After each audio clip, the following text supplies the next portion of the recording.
Welcome back to the last part of the Power Max Mini Challenge from Oulton Park's Mini Festival.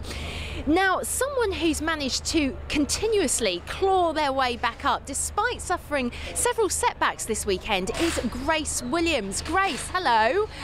It was looking so good in the first race. You were in third position a lot of the time in the Coopers. What happened? Yeah, I was so pleased with how I was doing and was really getting on successfully, and yeah, came around the first corner, had an incident which ended pretty nastily. I was completely wiped out and ended up in the tyre wall.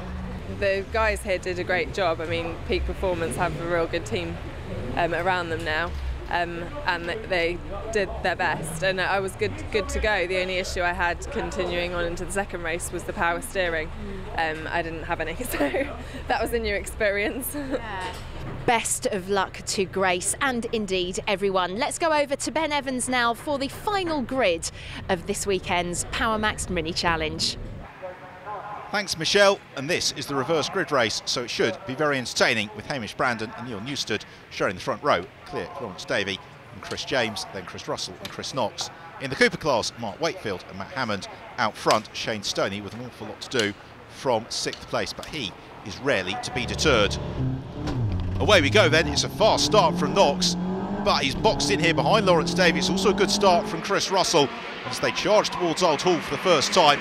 It's Hamish Brandon who takes the advantage from Neil Newstead as the rest of the pack swoop around, cleanly through as well, at least in the JCW class. A little bit of bumping in the Cooper class. William Phillips, Mark Wakefield involved in that, as Newstead snatches the advantage as they head around Cascades for the first time. Real fight, though, is the one for third between Chris Russell and Lawrence Davey, the pair of them side by side en route to Island Bend.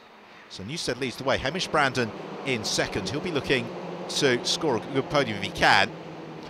Lawrence Davey then consolidates third ahead of the first of the Chris's. It's Russell and then James from Knox. Luke Caudle up into 7th place, just ahead of Rob Smith. Luke will be looking to score as many championship points as possible in this race to really get his title hunt back on track, because we've only got 3 more meetings to go from Oulton Park. We're at Castle Combe in August, then the Silverstone Grand Prix circuit also in August, and then the Brands Hatch Grand Prix circuit in mid-September. So Neil Newstead leads the way through Izzy's for the first time, ahead of Brandon and Davey. Knox and Luke Caudle, you just get a sense it's only a matter of time before they're able to charge on up through the pack. We've seen time and time again in the Power Max Mini Challenge that the key in these reverse grid races is to keep the impetuosity to a minimum in the early stages. Let the race unfold, let the gaps begin to appear, and then make your move. That said, Chris Russell's got a super run out of Druids here and looked briefly to the inside Lawrence Davey. Davey knew that was coming, moved to the inside himself. Hamish Brandon also defending, so got a queue of cars to the inside of the road, and that means the traffic jam forms behind. The leading octet all the way back to Rob Smith, still in close contention. Over the line then, and Newstead just a car length or so clear of Hamish Brandon, no more than that, as they turn through almost like a formation driving team out of Old Hall. Of course, there is an exception to prove the rule. That's Rob Smith, who runs wide. He rejoins. Through Cascades, Chris James, he was trying to move clear of Chris Russell, all arms and elbows, goes somewhat sideways. He will rejoin, but some way down the JCW class order, so that leads to elevation for Chris Knox and Luke Caudle. As Chris Russell immediately looks to the inside Lawrence Davey into Shell Oil's hairpin. The leaders then emerge out of the cambered right-hander. Have the very short propulsion on towards Britain's. Flick left, right, then left again. And that will then bring them into Hilltop. 6 cars almost running as one, then a slight gap to Rob Smith. Where's the challenge coming from this time round? Hamish Brandon preemptively to the inside. It's coming from Lawrence Davey. Chris Russell goes for a move and launches across the curb. Lawrence Davey takes evasive action as Chris Russell rejoins. He's lost a couple of places to Chris Knox and Luke Caudle. He's also probably lost a couple of fillings, I'd suggest, as well. Here's another look at it. If you do know a good chiropractor, send their details on to Chris Russell.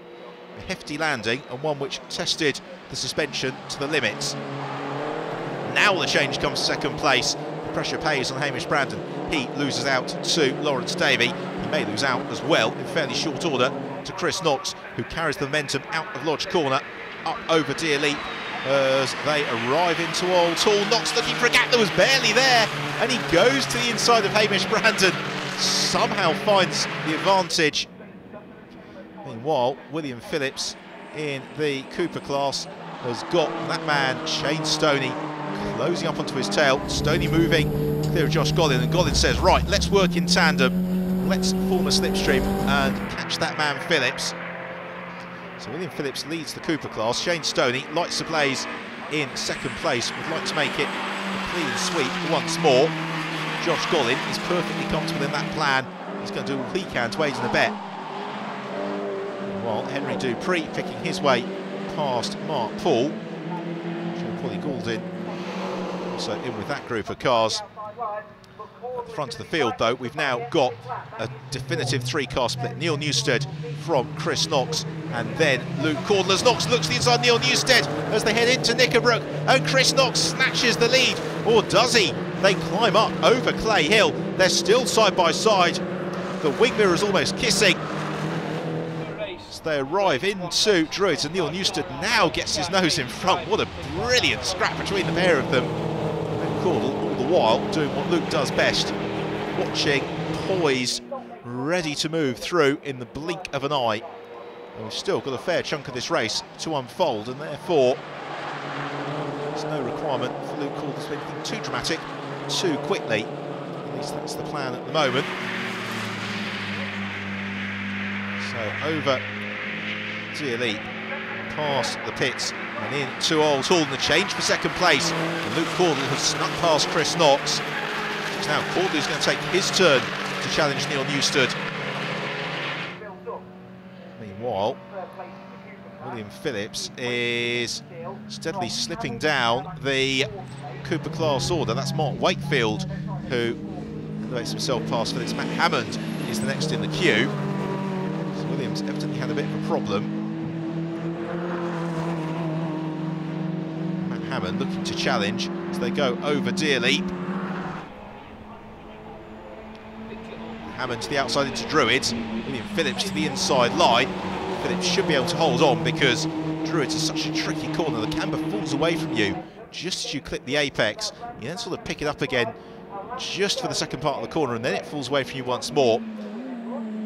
While you're focused on the exit so you can get a good position into Lodge. But there's no change in the order of that trio through Lodge. There might be on the exit though, as William Phillips looks to get onto terms with Mark Wakefield.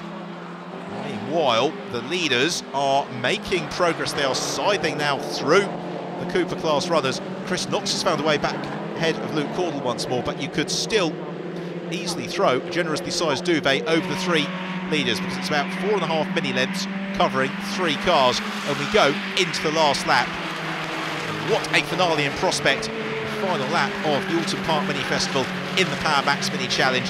This is what the fans have flocked to the Cheshire Circuit to enjoy, and they are being treated to quite something. But we have got this ferocious fight here between Mark Wakefield, William Phillips and Matt Hammond. Then we've got Gideon Cresswell, and then we have got the 3 leaders. You always want the Ride of the Valkyries to be playing as they come over the brow into Island Bend. Neil Newstead through the left-hander. Chris Knox in pursuit. He's still got, though, 2/3 of the lap remaining, but it's all the run to home from here on in. Britons you can't really overtake. Instead, it's all about getting that exit from Britons to possibly challenge into his lot.